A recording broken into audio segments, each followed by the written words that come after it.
here? Fabulous. So Go. savvy. Yeah, I know. I sound like oh gosh, what's her face from Friends?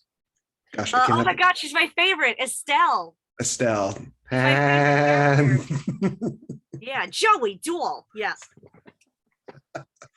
So, welcome, ladies and gentlemen, to another edition of the Game Changer podcast. It is not quite a podcast unless you have one of the most fabulous people on the show, somebody who is absolutely wonderful, amazing, breathtaking. You could definitely say that she is a grown-ass woman. Yeah, I went there.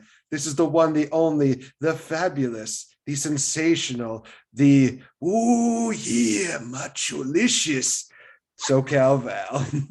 Now that, if to anyone who's listening, that is what you call an intro. Thank you, Nate. Bravo. Round of applause. Thank you for that. A very literal round of applause. Thank you very much. Yeah. So obviously the last time that we did this, we did like a whole deal with the other ladies of God TV, which still going strong right now. Absolutely amazing seeing, the guests that you guys have been bringing on. So I guess the first question I'll have for you is, how is God TV going? And is there anything new that you would like to discuss? Obviously nothing too shush top secret, but yes. Well, it's just you and I and our fabulous listeners. So it's like a family affair, So yes, God's been going great. We've had some amazing guests. We just had Tasha Steeles on, Katarina Lee, known as Winter in Impact Wrestling. We had JBL was one of our big guests that we had, as far as current WWE as well.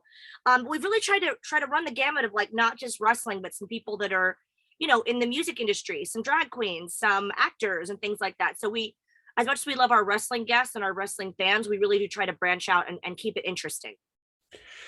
Well, yeah, I mean, obviously you definitely want to try and, like you said, branch out to other deals. Obviously, you can appeal to one demographic being wrestling, but that can only get you so far. So it's really cool to see that you try to reach out to other people. Like, what are some of the names or some of the people that you've actually tried to reach out to? Obviously, can't confirm anything, but in theory, who have you possibly reached out to? We haven't had on yet.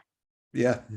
Well, for me, I love drag queens. I love LGBTQ plus community. I love being an ally. So we've reached out to a few drag queens. Alaska, who her last name I'm not allowed to say. Thunder F is her last name, but we'll just call her Alaska from Drag Race. We've also tried to reach out to some people from Bling Empire, which is a really popular show on Netflix, one of my favorite shows as well. Mickey has a lot of contacts in the music industry too, so we're thinking about possibly having another musician on, someone from the country music industry possibly. I know Lisa has some fitness people that she's known for years that she's wanted to get on as well. So we all have our kind of favorite things, and we try to reach out to things that we like and things that we think our viewers will like. And most importantly, it has to be someone, even if the following isn't big, it has to be someone that we know we'll have a good time with and that will be an interesting interview. And our whole thing, we always say it's the ultimate slumber party with cocktails. So hello, as long as you can hang out with us, have a cocktail, keep it lighthearted and fun and be interesting and engaging, that's all we ask, really. Yeah, because nothing really kills a mood like dead air on a show. I know. And that's my biggest fear. Even when we're all kind of talking, we're like, and we kind of there's almost a lull in the conversation. There barely ever is. But I'm always terrified as the host that I'm like, I don't like dead air. It freaks me out. I want it to always be an ongoing conversation. That's really never happened, I have to say, in almost, I think, 200 episodes, we're at almost. And yeah, we've been lucky in that way. But I think that's why thank you for the applause there, Nate. You're so sweet. That's why I think we try to pick people that we know, we've seen enough on TV, or we know them, and we know that they're going to be a really good, fun time. Yeah, I could definitely see that. So there were a lot of things that we kind of discussed on what we would probably do for this show around, because we've probably done just about everything as far as this. Idea that different themes and everything. Yeah.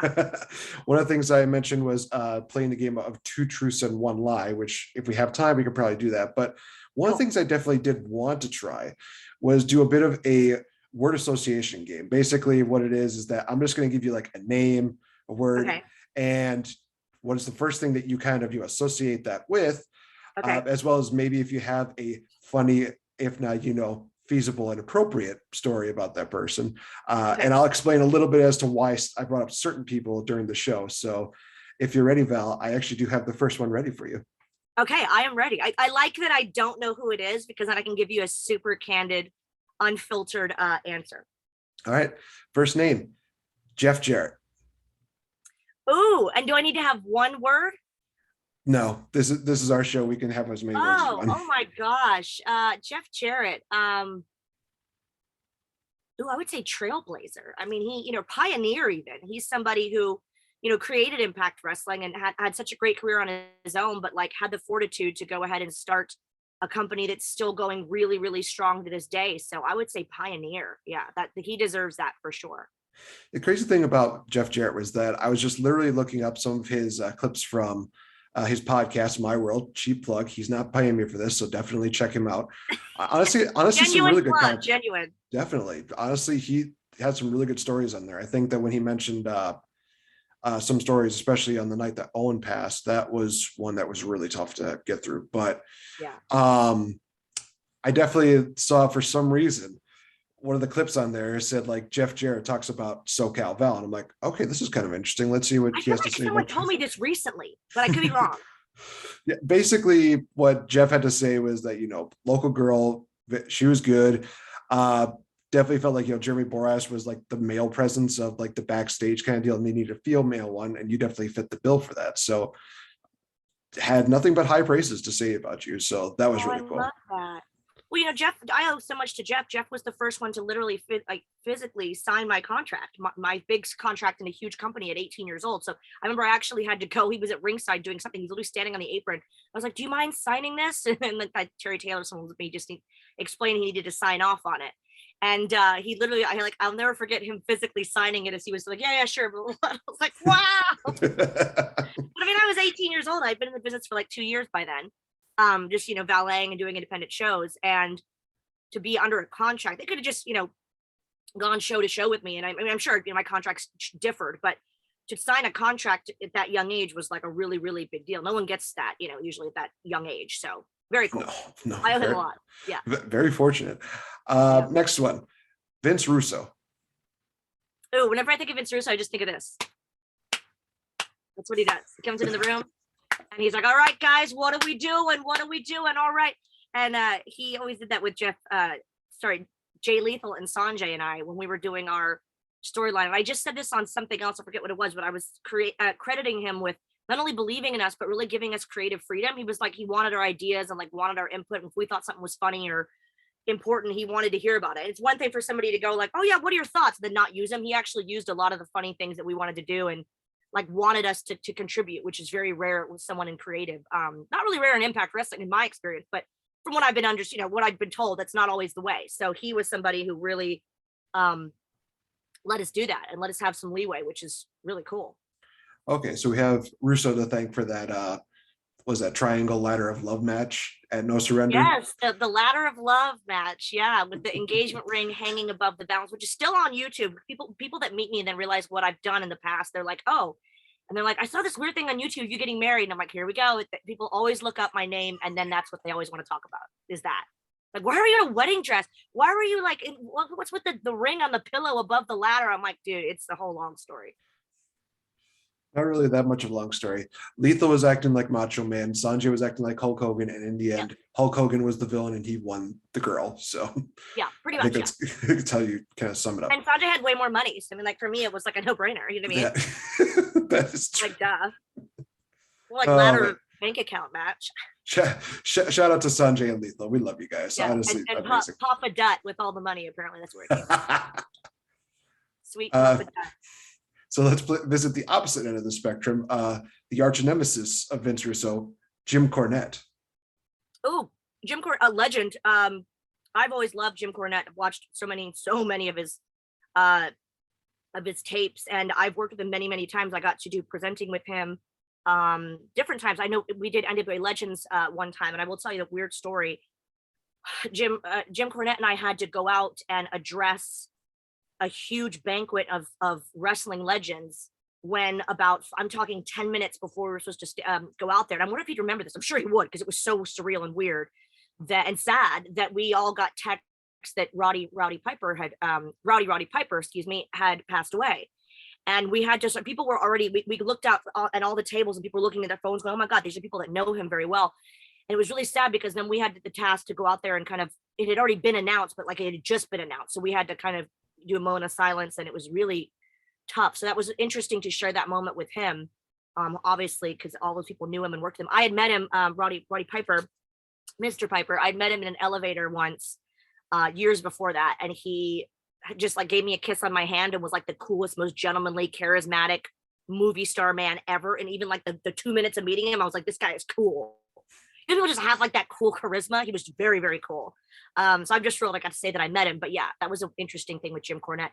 And yeah, I think a great mind for the business. I know people tend to have polarizing views, but in my experiences, they've always been good. Dixie Carter. Dixie Carter. Ooh, let's see, maybe female CEO. No, I don't know a word. Brave. I think a lot of the things that she did and the way that she would always address the crowd, and you know, she was in such a male dominated industry as we all are. I think that was very brave of her to stick to her guns and then eventually kind of go public as her role in Impact and kind of be in front of the fans so much. And she really did like go out. People forget, like she went out all the time to go meet the fans and tried to remain really fan friendly and fan inviting. So yeah, I always liked that about that. She would go out early and like, you know, get people wanted selfies and people wanted to talk to her and stuff like that. So she doesn't have to do that. You know what I mean? Right.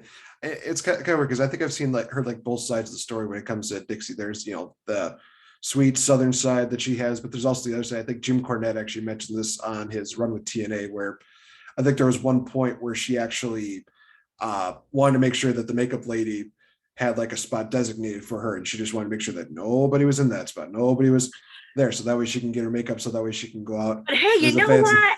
And I'm going to defend Dixie Carter right here. If you are on television or you're the CEO and whatever, and you know, guys never listen, Jim Cornette, with all due respect, and any of these guys, they're never going to understand why hair and makeup is important. They're never going to get it. Here's an example of when that happens. So very often the producers and things would go, okay, well, we need like, you know, Madison Rain in a promo. We need RVD, blah, blah, blah. RVD literally just comes out and he's RVD. Madison Rain had just arrived to the building. I'm using her as an example. It happened many times with many girls. I'm just using her name as an example of a TNA knockout. And they go, yeah, we need you to do a pre-tape in 10 minutes. And she's like, you know, we don't come to the shows looking like SoCal Val. You know, well, that's not true. I always do because I'm just gonna be real honest with you. It was very rare that I would come in looking like, you know, but we do have to get our makeup done. I'm just kind of being silly now, but you know, these girls have to get into their glam, and that is their whole persona, especially Madison Rain and the blondes and things. They have to be in that character, and they can't go on TV looking like not their character. It's like asking a wrestler to go out without having like tanner and oil on. It doesn't happen. They'd be pissed if you asked them to do that. So the hair and makeup is a very important thing. So I don't know exactly what that story is, but I will defend and say, especially if you're the owner of the company, looking good is a big deal, i.e. Stephanie McMahon. She gets it too. You know what? Fair enough. Fair enough. Mm-hmm. So speaking of Madison Rain, let's actually do a trio for this one. The Beautiful People. Ooh, blonde. I don't know. I liked that they brought like a sexiness and the diva side to stuff. I really liked that because, you know, that's kind of my jam. I loved like the modeling part and the sexiness, and I love that they always did that unapologetically. They had some great matches, of course, as well. But yeah, and it was interesting because then they had like Angel and Velvet, and then they had Madison come in, and I thought that was really cool when they had the three of them. They had Lacey for like a hot minute, but then it was mainly, I always think of the three of them mainly as the Beautiful People. Let's see here. Who else we had there? Oh, this is probably one of my favorite knockouts from that time. Roxy Laveau. I had not heard that name in a while. Whatever happened? I don't know if she's still wrestling or anything anymore. Is she? I do not know. I just remember she was the Voodoo Queen for a while. Yeah. She was the one woman that actually said like, yeah, I'm fine with getting my head shaved, and then just disappeared. I'm just like, yeah, she was fearless in that way. That's a word I would use. And really versatile as well, which I thought was cool. I always think of her, I guess, as Nikki Rocks. Well, we have different names for her, but yeah, she was fearless, and she was very malleable and versatile, which I think made her a lot more of an asset to the company, which I always thought was cool that she could switch it up like that. I like that. She was always really nice too. I imagine, honestly, like I said, if shout out to Roxy Laveau. And Roxy, if you're out there, hit me up. I definitely would love the chance to interview you. And honestly, I would also love to see a God TV with Roxy on it. I was gonna say, after you hit Nate up, hit us up at the God TV. We'll do a little crossover, doll. Okay, I'll definitely throw this one out there just because we love to joke about this person so much. The Road Dog. Oh my God. I love him. He's the word for him, hilarious. One of the funniest people you ever meet. He was just here in Liverpool, and you'll crack up at this, Nate. So because we're American, like we got a reference that nobody else got. So I was wearing glasses. They weren't these, but they were similar to these, like, little, very Annie Potts and Ghostbusters, right? If you guys are listening, I apologize. You can't see, you're missing the whole visual. That's why it's so fun to do visual with Nate, because we can do silly things like this. So I was wearing glasses just like that, but they were red. And Billy Gunn and Road Dogg were in the ring, and they kept just like, I introduced them and sat down, and then they were just talking to the crowd. They were doing their whole interview. I didn't have to ask them anything. So as they just kept talking, Road Dogg looks at me and goes, Val, why the F are you out here? He goes, what are you even doing out here? And he goes, you with your Sally Jesse Raphael look. And I cracked up, and no one else was laughing. And he put the mic down and started laughing. And we were both laughing because I knew who he meant. I know what he was talking about. And he was like, it was like a funny, it's like, he's a sweetheart. He even said, let me after, he was like, you're hilarious. He goes, what the hell was that? I was like, whatever. It was so funny. But he and I were laughing at a reference that nobody in the UK understood, because they don't know who the hell that is. So when he said it, I lost it. And if you guys can go on YouTube, and I think they posted the whole Billy Gunn and Road Dogg interview from Liverpool. It is so freaking hilarious. It was probably my favorite of the whole day. It was so funny. And again, I wasn't needed. So he was like, Val, what the hell are you doing out here? And I was like, I don't even know. Well, what's really fun. Right. It was one of those things where I had to mention that because I think before I actually got to meet him in person, I actually got the chance to see that interview. And one of the things that always stuck out to me was that he always kept saying, like, oh, speaking of a podcast, I have a podcast. And he's just yeah. That's what he kept doing over and over. And then I was like, by the way, do you have a podcast or anything? So funny. So I actually had a really good experience with him because literally as he's doing like his appearances, he's just going over to the concession stand, get some food. I just remember pointing at him and being like, hey, don't you have a podcast? He just busts up. He's like, oh, you didn't know? Oh, you didn't know? That's perfect. Like, thanks for mentioning that. I think it was that moment, and then the actual getting a chance to get a photo with him. I actually bought one of his action figures. So one of the few people I've actually done that with. So I'm very proud to say that I have a Road Dogg autograph action figure in my room right now. So he's so fabulous. I love that he's kind of behind the scenes. He's so knowledgeable and so fun to work with, and just everyone loves him. He's just one of the boys in that way. Probably one of my all-time favorite interactions for like DX, NWO, Click, whatever you want to call it. Yeah. The one thing I will say before I go into the next name is the funny thing was that the picture that I actually had with him, literally he said before, I'm going to point at your dick. And he just points right at my crotch. I believe him. And you kind of can't see it because my hand looks really weird, but I'm basically pointing at his back. And he's just like, you have this picture? I have the picture. Literally, you're gonna have to send me this for proof, by the way. Yes, I will. Literally, he says, I've done this a few times. You're the first person to ever point back at my dick. He's so pure. I loved him. I loved the interaction. So funny. It's just one of those interactions. Like, I don't think since the AJ Styles and Finn Balor face cam deal have I actually had a fun time with guests like Road Dogg. It was just absolutely an amazing time. Did you meet AJ and Finn Balor at the same time? No. That would have been a pipe dream. But it was WWE had like those meet and greet interactions for a while, which I don't know why they've not brought them back. Which in person or like a Zoom or? It was like a Zoom call. Oh.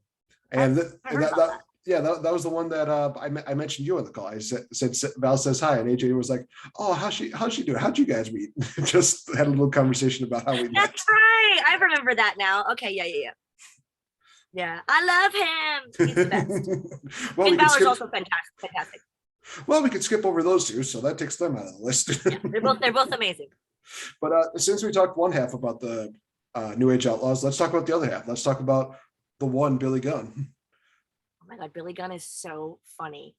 And the way that Billy Gunn interacts with me, if you didn't know how well I know him and how well he has been around me and how long, you would always think that he's like mean to me, but he's not. Like just stupid things. Like I was at a convention and I just love him. But people never think he's as big as he is. He is effing massive. Oh yeah. Everyone like I would travel with or whatever, like he's always like shockingly bigger than you ever think. It's hilarious, but he's a huge dude. Anyway, because some wrestlers look like kind of the same when you meet them height wise, or some of them look a little bit smaller, but no, he's huge. Same with Randy Orton. He's a big dude. Two of the kind of optical illusions. So at one of the WrestleCons, he asked me, I think I asked him like to get if he wanted a coffee. And I went down to Starbucks and they were like, the line was out the door, or something happened. He didn't have what he wanted.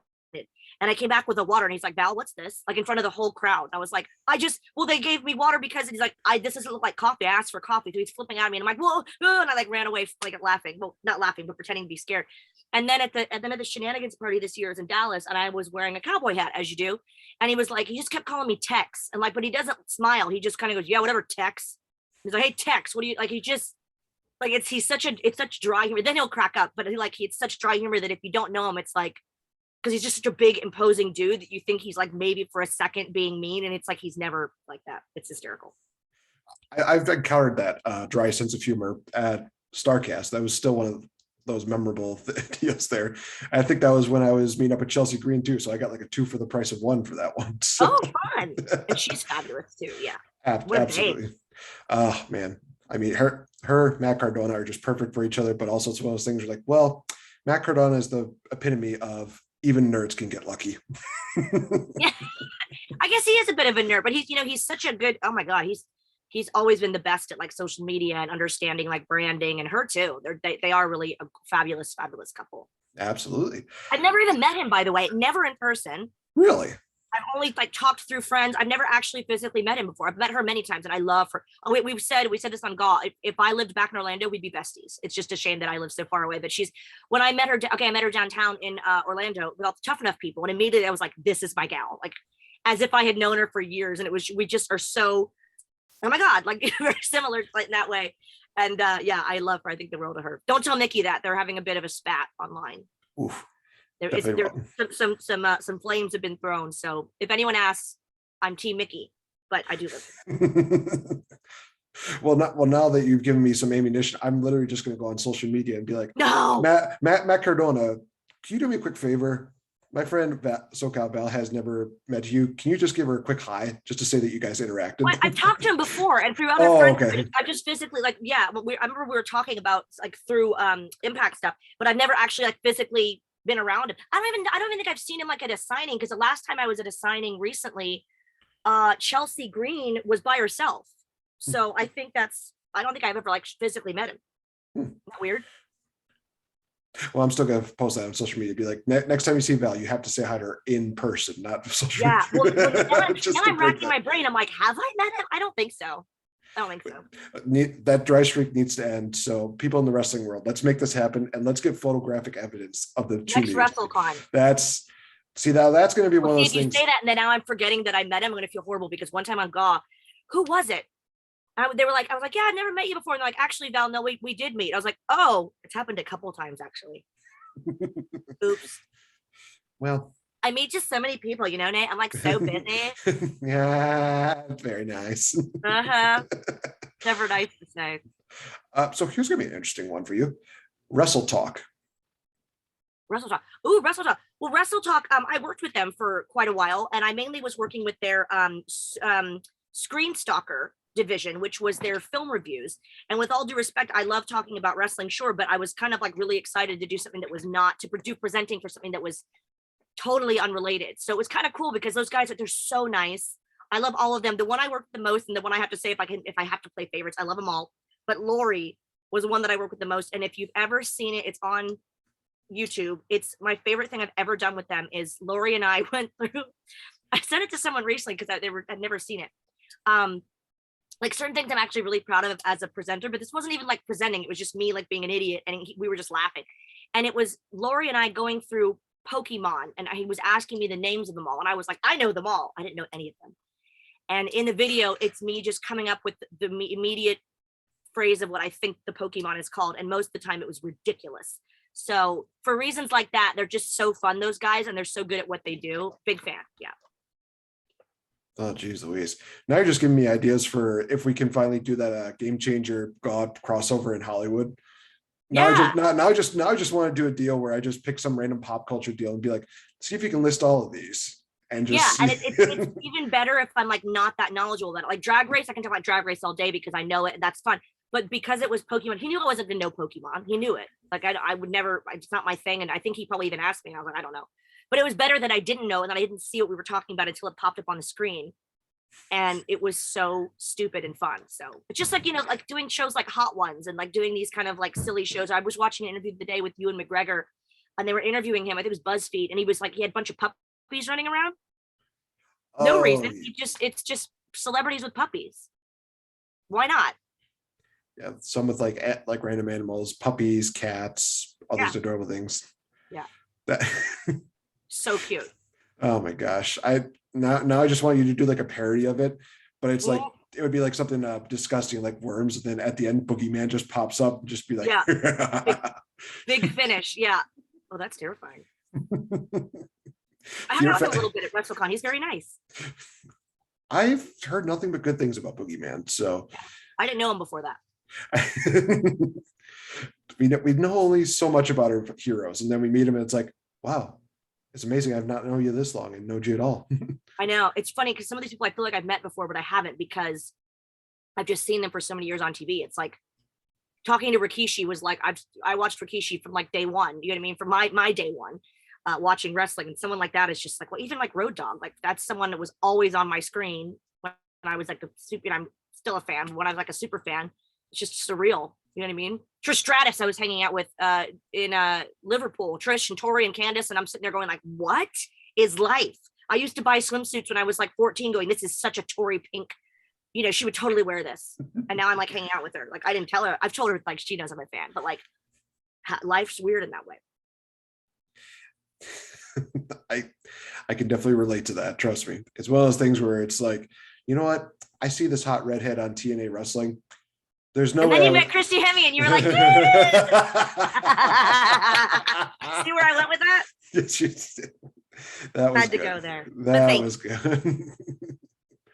Oh my gosh. Now I'm gonna lose my train of thought because you got me good with that burn. Okay, here we go.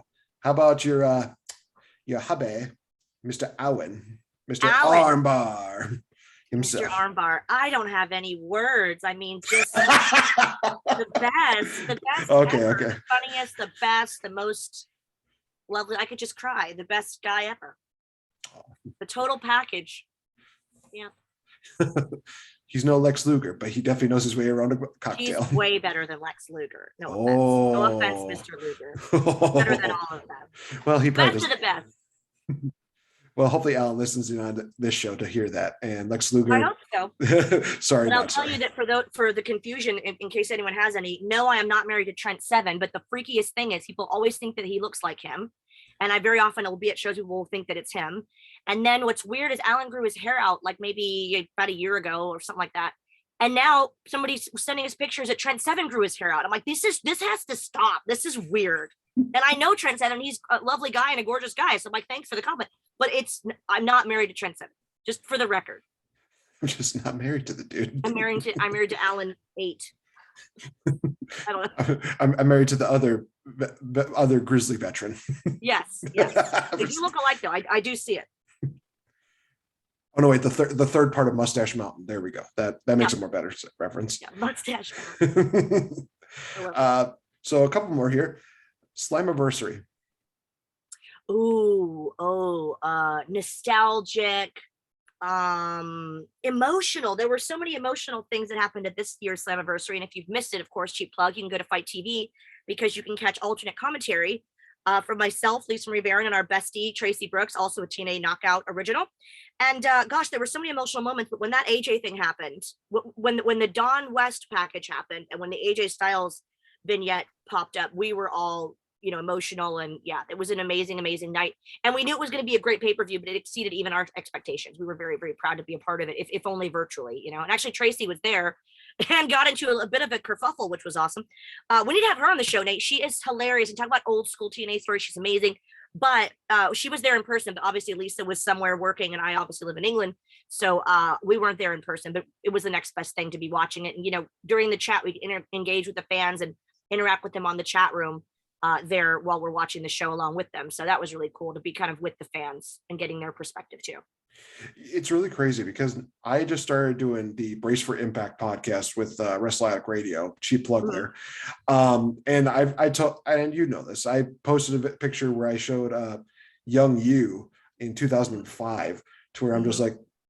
like, first of all, Val somehow knows the fountain of youth because she has definitely gotten better with age. What the Oh, thank you hell? so much. It's wild to see those old pictures. It's like, damn, I remember all that stuff so well. It's hilarious. Yeah.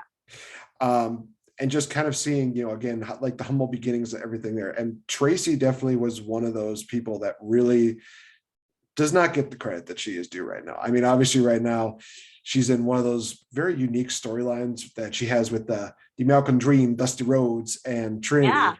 For that's why I'm just literally kind of looking at this like, what is this? This is, I mean, nowadays looking at perspective, it's like this is kind of what they had to do back in the day to get more edgier. But at the same Yeah. time, it's like Tracy deserves so much better than that. Oh, Yeah. wait, that's right. She, She's also going to be involved with Bobby Roode. So yeah. maybe And I'll this say is I loved when she was more of the the Miss Brooks character and got to kind of be like corporate-ish. I loved that. I thought that was always, probably my favorite era of Tracy because she's had so many and I've wrestled with her and physically wrestled with her and done shows that are all over Canada and Germany and places like that. But I loved that character with the glasses and it was cool because on Slammiversary she kind of gave us a nod to that with like a bow tie and glasses and she paid a little tribute and homage to her Miss Brooks character.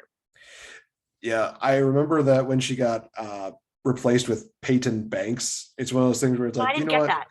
you know what, that's great. You got basically the B minus version of Tracy Brooks. Yeah, that's Yeah, with totally all fine. due respect to Peyton and Bonnie Rain, I love her, but at the same time, the character switching was odd, and I just wish they would have given her something different. They were both great, but I just it's like if you're gonna switch physically switch a character, then have them switch personas kind of a little bit. No, That would have been absolutely. my choice, but hey. A lot of things they did back then were a bit wacky and I wouldn't have done, but hey, a This is lot true. of what they did, I was like, what? You know, And but hey. so the last one will be GAW. GAW. Grown ass women TV. I would hopefully use the words, hope people find it empowering and encouraging. That's, why we did the show was not just because we were bored during COVID and whatever. We were like, there's so many, especially because there's just so many young female fans watching, and we have a lot of female fans, a lot of male fans. Of course, we love them all equally, but we just really wanted to talk about things and sides of our personality that were away from our characters, especially Mickey and Lisa. I'm very like social media. We're all on social media, but they're actual physical wrestlers, so they are often kind of seen as this one type of character. And for me, it's especially nice to see fans see the different side of them because they're not just these tough athletes. Mickey's a mom. Lisa's been through so many different things. We find out new stuff about each other every show. Like Lisa one time was talking all about her medical background and how she used to like do eyeball removal and like and work with like cadavers. Like there's things that these girls have not just had careers inside of wrestling, they've done so many other things and they're currently doing so many amazing things. So it's just nice to see the different facets of them as my friends, but also just as their wrestling characters too, which we love that part of it, but it's just nice to see them behind the curtain a little bit. And that's really what the show's about. You're seeing us as us, you know what I mean, where it's very unfiltered. But we also keep it very lighthearted and fun. It's not like a super serious. We've got into some serious discussions and a little bit of politics, a little bit of but that's very rare. It's mostly and causes that are near and dear to our hearts. But it's mostly just fun, fluff, slumber party. That's why we say bring a cocktail, slip into something comfortable. That's the vibe. And everyone that's come on the show, from Kurt Angle to Brooke Adams, like there's been so many fun different guests that are from different walks of life and different backgrounds. And we just hope that everyone walks away. And usually they'll tell us that, wow, that was so chill. Like that was such a fun giggle fest. And it went by like that because it was just us laughing. That's how these feel, Nate. It's like, it's just hilarious because we just crack up and it's nice to just have a catch up, Yeah, no, that's one of the things I definitely do feel. And I've got to have a chance to experience that twice, if not three times, if we include the one where it was you, me, Lisa, and Melina. Yeah. But getting that chance, see all of you when interact and getting the chance to also get the chance to know you guys a bit better as a person definitely is one of those things where it's like, wow, never really imagine that it would be like this, but glad you get the chance to talk to them whether it's one-on-one or all of them together. It's definitely it's a humbling experience, but it's also a wonderful experience. It's like no ride in Disney World could match the interactions that I have with you ladies. Well, that is the ultimate compliment. Thank you for that. But yeah, that's our goal, is to kind of just be ourselves. And not that our characters aren't ourselves, but very often they are playing characters, or we're kind of, I might be a little sassier Val in certain times, certain things that call for it. But for me, I mean, I'm like the one on the show that's known for like being super sensitive and like crying and like, and being into certain things and being a huge ally for the LGBTQ plus community. And we just get to talk about things that are near and dear to our hearts. So yeah, I think that it kind of peels back a lot of layers for them to go, wow, hopefully they like us on a totally different level than, yeah, your bikini pictures are nice, great selfies, Val, but hopefully they like you more as a person, which is really cool, because you do get comments and feedback about that like, oh, I didn't know this about you, or I feel like I know you guys now, which is really cool. I think I'm still on debate. Do I like the model side of you, or do I like the personality side of you? Well, the good news is it's all in the same person, so you get it all. True. You get it all. It's true. It's like a 2-for-1, A twofer for the price A of twofer. one. A twofer. That's a Michael Strahan saying. A twofer. A twofer. Oh, I get it. That's funny. I was like, what I was thinking? I was thinking of the guy from The Office. That's not Michael Strahan. That's Michael Scott. Yeah. It pays to know these things. It does. We're not sure where that check is yet, but it pays to know these weird things. This is true. This is very true. We're waiting on those paychecks to know this random information, but. All right, ladies and gentlemen. So it's kind of a deal that we again like to do here. We like to try and get a chance to have a little more of interaction, and also a time to very fabulous. I just thought I'd look studious for this next segment. So the segment here is going to be 2 truths and 1 lie. Basically, how it works is that we're going to tell each other 2 truths about ourselves and 1 particular lie, and it's up to the other person to guess what the lie is. Obviously, you guess the lie correctly, you get a point. If you guess incorrectly, the other person gets a point because they stumped you. That's how it goes. And I'm actually really curious to hear the truths and lies that you have prepared for me. I do believe in chivalry. So ladies first, if you want to start this off, Val, okay, please give me your 3 statements and let me figure out which one is the lie. Okay. Number 1, I've met a president. Number 2, I worked for a short time at Starbucks. And number 3, I have shot an M16 rifle. Wow. I'm trying to think here, because I'm trying to be specific with all of them to throw you off. Mine are definitely going to be very themed, so it might throw you off a little bit. But gosh, I'm trying to think here, because the president one, I would believe, because you've met a lot of famous people, and you definitely have that kind of chain of knowing, people through grapevines. Do I? You definitely do. The Starbucks deal. How long did you work there for? Oh, you're not allowed to ask specifics. Well, okay then. Now we know. I did say a short time though. Okay, short time. Fair enough. I feel like you would really love coffee. The M16. I could still see that happening. I'm going to say the lie is I'll take a shot at the. I think it's the M16. I don't think you've shot an M16. I sure have. Really? And I think I got the name right. Yes, I did it in Iraq, and it was, obviously on an army base. It was safe, and I am totally anti-gun. 1,000 for those taking notes. Totally anti-gun. Hate them. But I shot, but because it was the troops, and they should have guns. Hello, they're freaking in the army, and they had me shoot it, and I tried it once, and the blowback and the noise and just the whole connotation of like death and guns. I did it once. Tracy was there, and I started crying. And I said, I don't want to. I said, get it away from me. I don't want to ever do it again. It was awful. What else did you think was the only one I could see is that I feel like you wouldn't have met a president. I think that would have been the second one that I would have guessed. So really, oh my dear friend Nate, I did not work at Starbucks ever, even though I do love Starbs. Nope. I didn't, and I said a short time just to be specific to throw you off, so hopefully it worked clearly. And I have met a president. I met George Bush Sr. He came to my church. Really? I used to go to a Baptist church in Orlando, and he came with security and everything. What is it? What's security called when they're special service? No, Secret Service. Secret Service. There we go. Yes. And I met him. Pretty cool. He was lovely. Oh, Wow. Yeah. So, well, you got one on me. 1 point to Miss Val for this one. All right. Yay, I won. We have won this round. All right. Yay. So let me see if I can stump you now Okay. with a bit of a themed one. I'm scared now. I've seen every episode of Scrubs. Ooh. I've seen every episode of The Big Bang Theory. I've seen every episode of Stranger Things. Well, you've not seen every episode of Stranger Things because it's not out. What are you talking about until then? Everyone that's available? But basically the ones that are available now, correct. Okay. I definitely believe you probably have watched Big Bang Theory because it's hysterical. I'm gonna go with Scrubs. I don't think you've seen every episode of Scrubs. I've seen every episode of Scrubs.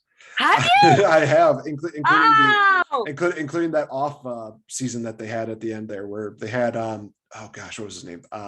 Dave Franco. There we go. Oh, I love Dave Franco. I've never even seen. I've seen like maybe a part of one of those shows. Alan thinks it's funny. Should I watch it? It's obviously good if you've seen everything. It's one of those things where there are some points where it does test your patience a little bit because some of the jokes don't always hit. But I think the interactions with JD, Zach Braff, and Dr. Cox are absolutely amazing. From Clueless. Yes. I will say quickly, I have watched, and I was just watching reruns earlier of every episode of Superstore, and I cannot recommend that enough. Do you watch it? Oh, really? I've not even heard of it. Superstore, oh my god, it's kind of like they work at Walmart, and it's America Ferrera and this guy Ben Feldman who's from Mad Men. Nate, it is so effing funny. Do me a favor, I'll watch an episode or two of Scrubs, and you watch an episode or two of Superstore. Sounds like a fair deal. Okay. But I have not seen every episode of The Big Bang Theory. I just started watching it, and I'm loving it. So. Oh, see, I thought you would. It's really funny. I thought it would be your humor. So you have seen every episode of Stranger Things then as well. Yep, up until this point, until they've. Okay, I am like one episode away from the end of what's just come out, and then obviously they have like a little bit more to come out, right? But it is scary AF. It is definitely one of those things where it trips the mind, and you definitely feel a little bit like your heart racing, but it's still a fun series to watch nonetheless. It's so good. I can't read people are like, oh, you know what's so great about it? I'm like, well, the whole world loves it, so I'm telling you, it's good. It's so good, but I'll tell you, I try not to watch it late at night anymore, and it's very, very, very scary. It's the scariest one they've had. Man, it is definitely a darker themed season. Yeah, it's with the bodies and I can't, that kind of stuff. I'm like, I won't rewatch that. No. Definitely spine tingling. Yes. All right, so we are tied up. Val, did you have another set of series of facts that you'd like for me to? Yes. Okay. Let's see. Okay, these are going to be somewhat similar, but there is 2 truths and a lie. Mm-hmm. I have worked at a tanning salon. I have met a member that is a royal. I'm not going to say where, but a royal. And I have never been to a bachelorette party. Oh man, I mean, immediately my mind goes right to the bachelorette party one, but it's like, no, the royal is the one that I'm totally convinced that you have. Tang salon. I mean, now that you've said that you don't work at Starbucks, now it's like anything that's like fashion or coffee is like now it's now like I have to really second guess myself at this point. So I'm torn between the first and the last one. Let's see here. Oh, definitely love the tan. I could see that happening, but also you lived in Orlando. That tans are like a must. So no, you would get the natural tan though. So yeah, I'm going to say you did not work at a tanning studio. Okay, I did. And you know who used to come into that tanning studio quite often? Jeff Jarrett. Because it was right by Universal Studios. So some of the guys like, and I was working there when I first started with TNA. So like I was kind of like, I'd see like Rhino come in, like people were like, oh, hi. I was like so young. I kind of had like, both jobs or whatever. But yeah, I worked at a tanning salon. Yeah, that's real. Man. So what was the lie?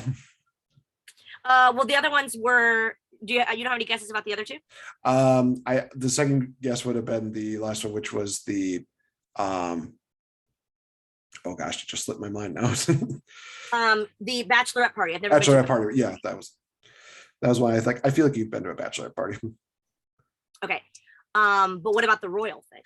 The Royals is like the ones that's like, I know that's the truth. So the second guess would have been the bachelorette party one. Okay. I have been to a very lame bachelorette party. I have never met anyone that's a royal yet. Really? Isn't that sad? That's why insane. I thought it was a good one, because I have met a president, but I've not met someone. And it's funny because some of these questions are what I asked Mickey and Lisa on the show as well. Yeah, I've never met anyone from the royal. I've never even seen them, unfortunately. So I almost saw, well, he's not really royal, but I almost saw the Pope. We went to Rome, but it was really early in the morning, and I was like, that's early, so I didn't go. Well, that's fair. Yeah. That is fair. Yeah. All right. So okay, let's do a fun movie related one. Okay. I have seen Avengers Endgame 7 times. Okay. And I'm talking back when it came out in theater. So I went into the theater 7 times and I saw it. Oh, in the theater. Okay. Yeah, to be a little more specific. I fell asleep during the first showing of Aquaman, so I had to go back in at a different day to rewatch it. That's funny. If we get to that point, I'll tell you this funny story behind that. And I have never seen a Disney movie that didn't make me emotional. Aw. I'm gonna guess though that you did not go 7 times to see Avengers. Maybe around that, but I'm thinking not 7. You got it. It was Did actually I? 5. It was actually 5. It was actually 5 times. Okay. Yeah. Good. Okay, I got it. Yay. And then, so tell me I almost said the Aquaman thing because I would have thought that it was a boring movie because Amber Heard sucks and it's terrible. That's probably why I fell asleep, because she's crazy. No, so at that time I was still working at the movie theater. So literally I had a long day of work, and then I just went immediately into watching the Aquaman one. I think it was like the last Aquaman showing of the day. Okay. So went in, and about to the point where he was just about to get the original like Aquaman suit, that's where I was knocked out. You were like, so you're right. It might have been the Amber Heard deal, but yeah, I just blame her anyway. Just blame Amber Heard, crazy bitch. Jesus, she sucks. Yeah, I knew she was crazy. I knew when all that stuff was going on. I'm like, there's something weird here. This girl's a social climber. This girl's an opportunist. And I'm not that Johnny Depp was totally innocent. I don't think either. But man, is she crazy. You hear the thing about the nail polish, and she like pretended it was blood and stuff. Oh, jeez. Yeah, she did this thing where, like, to make it look like, I guess she wanted him to think that he had made her bleed or something. She was like, oh, it was nail polish. It was red nail polish. Wow. What kind of calculated bunny boiling psycho is this girl? I don't even know, but psycho I think is the appropriate word for it. So yeah, I think sometimes like stuff like that, they'll probably do a movie about it, but sometimes stuff like that is like, it proves that there are crazier things that happen in real life than in movies, because that's like something out of a movie, but it's real life. Damn. Yeah, it's insane. So crazy. You're up 3-1 right now, because I had yet to guess anything. You just caught me out for one of my lives. So we got one more round left. So Val, hit me with those factoids. Okay, I'm glad that you started with the movie stuff, because I will tell you stuff that I've seen multiple times in theaters. So I have seen Legally Blonde 8 times in the theater. I have seen the movie That Thing You Do 11 times in the theater. Or I have seen Titanic 11 times in the theater. Okay, first of all, you need to get a life, Val. Jeez Louise. I know, right? Hey, you started with the 7 times. This is true. I was younger too for some of these. You know what? That's fair. And also, it is Titanic. So I could honestly believe you seeing that 11 times, but oh man. So it was between Legally Blonde, Titanic, and what was the second movie? That Thing You Do. That Thing You Do. Okay. You know that movie? I've never Tom even Hanks. heard of it. Oh. 60s boy band. Wow. I mean, you mentioned Tom Hanks. I'm like, wow, that's really sad that I don't know a Tom Hanks movie. If you haven't seen it, it is phenomenal. Phenomenal. Very nice. Uh Man.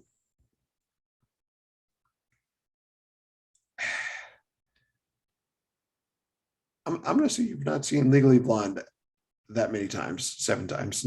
Correct. Really? And I love Legally Blonde, but I did not see. I don't think I even saw it more than once in the theater, maybe twice. That Thing You Do, I loved. I was like obsessed. I think I was 10 or 11. And then that Titanic, I saw 11 times in theater. I'm more obsessed with Titanic than anything. And by the way, I'm going to be interviewing the guy who played the captain at a Comic-Con coming up, and I'm going to freak out. I hope he's cool. I'd love to have a drink with him and be like, tell me everything. Not that he was there, in the movie, you know what I mean?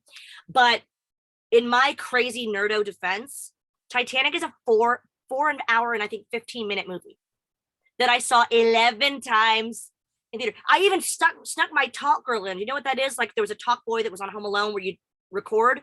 I snuck it in and I recorded the whole movie on cassette so I could go listen to it at home because I was obsessed. I'm not ashamed of it. I love that damn movie. It's the best movie in the history of film. Do you still have that tomboy in that video? It's probably my mom's house somewhere. I don't know.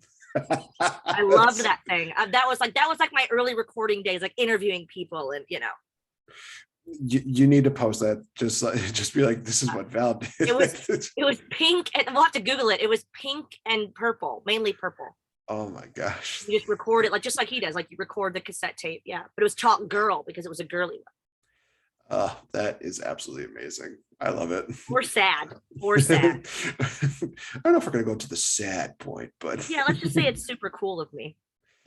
All right, so let's go into meetups. So I have met a former president. I have met a former head executive of WCW. Oh. I have met a former world champion in ECW. ECW. I don't believe you've met a former president. You are correct. Yay. I've only seen him during the time when George W. Bush Sr.'s son, George W. Bush Jr., was doing his re-election. He actually came to our neck of the woods and did like a little deal where he just went on his podium and be like, oh, America's going to be great and blah, blah, blah, that kind of deal. But nope, never. Didn't actually physically meet him, yeah. Yep, never actually physically met him. Wow. So who are the other two that you have met? An executive and a world champion? So the executive would have been Eric Bischoff. Oh yeah, I should have thought it was him. Duh. And I love him. And the former ECW champion would have been Shane Douglas. The French fries. Yes, the French fries. Quick story. I know I'm running out of time here, but quick story. Alan showed a picture of my ring to Shane Douglas when we were all out with him one night before I even saw it. So he saw my engagement ring before I did. So it was approved by the franchise. It was approved by what I call the French fries, and he always tells us that he always goes, "If you have kids, I'll be there. Just give me a call, I'll babysit." It's so cute.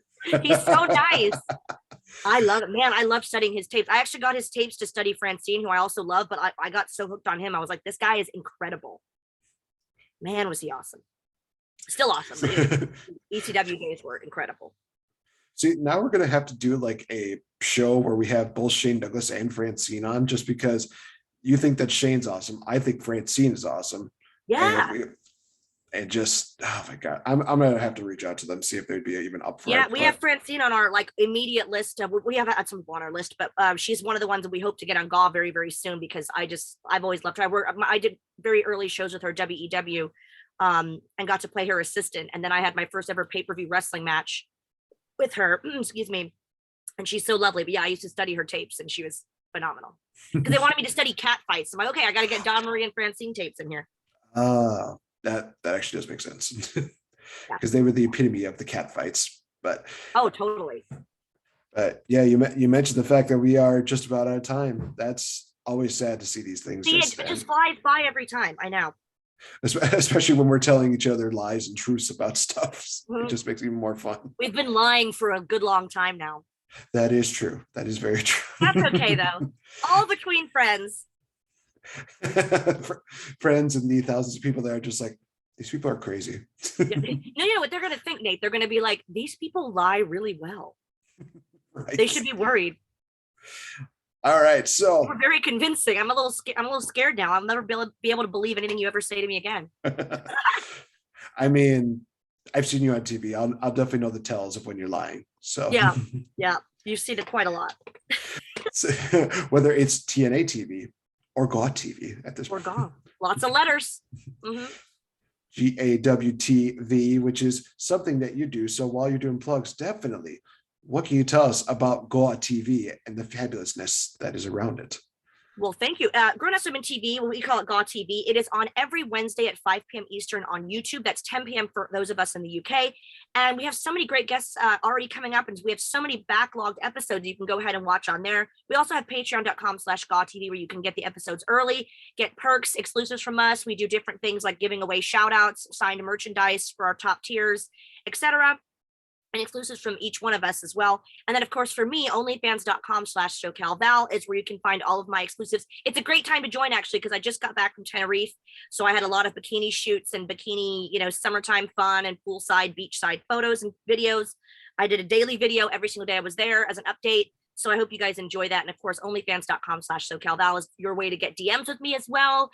And all kinds of little perks. So that's where you can find me. And of course, I'm active on social media, because I like to keep in touch with everybody and let you know what I'm up to. Wonderful. Always absolutely wonderful having you on, Belle. It's just, it's always been a wild ride every single time that you are on. And it's always a fun time when we have you on. Thank you. I always just come expecting to have such a great time. There's nothing I have to prep. It's so nice because I'm usually the one doing the interview. So these are just like, yay, I know it's going to be fun. So you did such a great job as always, Nate. You're a star. Well, thank you very much. For those of you that want to check out my voice on so many other deals, you can check out the Game Changer podcast. Also, check me out on WrestleAct Radio's Brace for Impact, where I've been reviewing a lot of classic Impact TNA shows because we refuse to call it anything else. And definitely check me out on social media at Real Effing Game on Instagram, Twitter. Brace for Impact 2021 is where I also do the post for the show. Definitely check that out. So that is going to wrap it up for us here, guys. For SoCal Val, I've been Nate the Effing Great. Stay fabulous. Stay strong. Have a good one. Bye.